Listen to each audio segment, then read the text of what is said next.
Hello.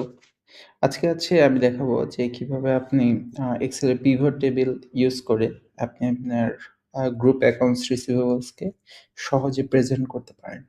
So আমার এইখানে আমাদের প্রোগ্রামটা হচ্ছে যে আমাদের এবিসি রিয়েল এস্টেট নামে একটা কোম্পানি যার মাল্টিপল প্রজেক্ট আছে এবং উনি বিভিন্ন প্রজেক্টের বিভিন্ন কাস্টমারের কাছে বিভিন্ন রকমের টাকা পায়।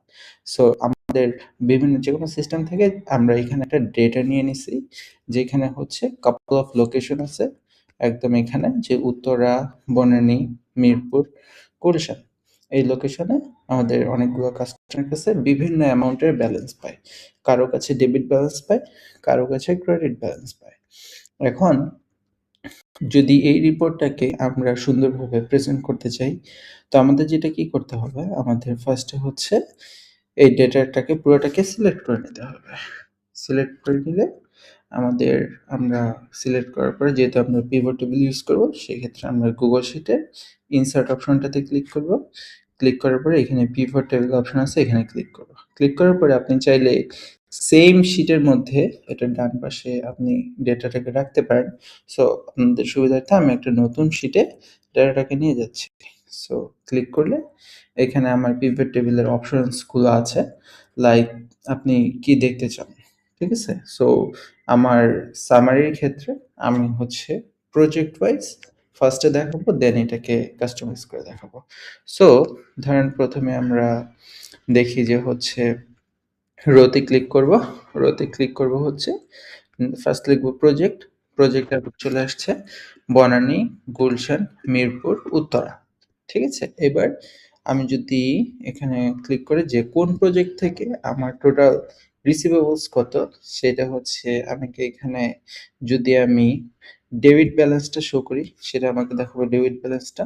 তারপর আমি যদি অ্যামাউন্টে ক্লিক করি, ক্রেডিট ব্যালেন্সটা ক্লিক করি, তাহলে এটা আমাকে দেখাবে credit balance. Credit balance, debit balance মানে হচ্ছে যে আমি কাস্টমারের কাছে টাকা পাই। ক্রেডিট ব্যালেন্স মানে হচ্ছে যে কাস্টমার আমার কাছে টাকা পায়। কাস্টমার আমার কাছে টাকা পাইতে পারে, একটা রিজন থাকতে পারে যে হয়তোবা কোনো প্রজেক্ট ক্যানসেল হয়ে গেছে বা কাস্টমারের অর্ডার ক্যানসেল হয়েছে। রিজন থাকতে পারে মাল্টিপল, বাট সেম। আর এইটার হচ্ছে নেট ব্যালেন্সটা আপনি কিভাবে দেখতে পারবেন? নেট ব্যালেন্সটা দেখার জন্য আপনাকে এই অ্যামাউন্টের ঘরে ক্লিক করতে হবে। যে নেট ব্যালেন্স হচ্ছে আপনার 9,40,00,000 থেকে 67,00,000 বাদ দিলে 8,75,00,000 থাকে। আর আপনি চাইলে এই ডেবিট এবং ক্রেডিট ২ টাকে বাদ দিয়ে শুধু নেট ব্যালেন্সটাকে রাখতে পারেন, যে আপনার কোন প্রজেক্ট থেকে টোটাল কত টাকা পায়। এখন আপনার ম্যানেজার বলল যে না, আমি হচ্ছে আমি প্রজেক্টের নামও দেখতে চাই, আমি কাস্টমারের নামও হচ্ছে দেখতে চাই। Okay fine. আপনি কাস্টমারের নাম ওয়াইজ দেখতে চান, ভালো কথা। তো আমরা রোতে কাস্টমার নেমটাকেও এড করে দিলাম। ঠিক আছে? সো দেখেন আপনাকে এখন দেখাচ্ছে যে আপনার কোন প্রজেক্টে কোন কাস্টমারের কাছে আপনার নেট ব্যালেন্স কত। আপনার আবুল কালামের কাছে পাবেন আপনি ৯৫,০০,০০০, চম্পা বেগমের কাছে পাবেন ১,৮৯,০০,০০০। এভাবে আপনার সবগুলা প্রজেক্ট ওয়াইজ আলাদাভাবে আছে। ঠিক আছে?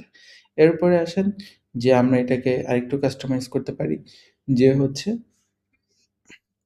আমাদের আমাদের মাল্টিপল একজন কাস্টমারের দেখা যায় যে আ অন অন মাল্টিপল হচ্ছে প্রজেক্টে থাকতে পারে, বা কাস্টমারের আপনার কাজের মাঝখানে মনে হলো যে এখানে কাস্টমারের আইডি যোগ করা দরকার। সো আমরা এইখানে কাস্টমার আইডি যোগ করতে পারবো। এই ডাটা শিটটাতে যেয়ে ইনসার্ট 1 কলাম লেফট, এখানে হচ্ছে কাস্টমার আইডি লিখে সার্চ দিলাম। কাস্টমার আইডি লিখলে এবার আমার customer ID let's say 1, ID 2। So এইভাবে করে যদি সবগুলো কাস্টমারের আইডি দিয়ে দিই, তাহলে হচ্ছে আমার আইডি উইল লুক লাইক এরকম। সরি, এখানে ভুল আসতেছে। সো আমি হয়তোবা আইডিটা ঠিক মতো দিতে পারছি না।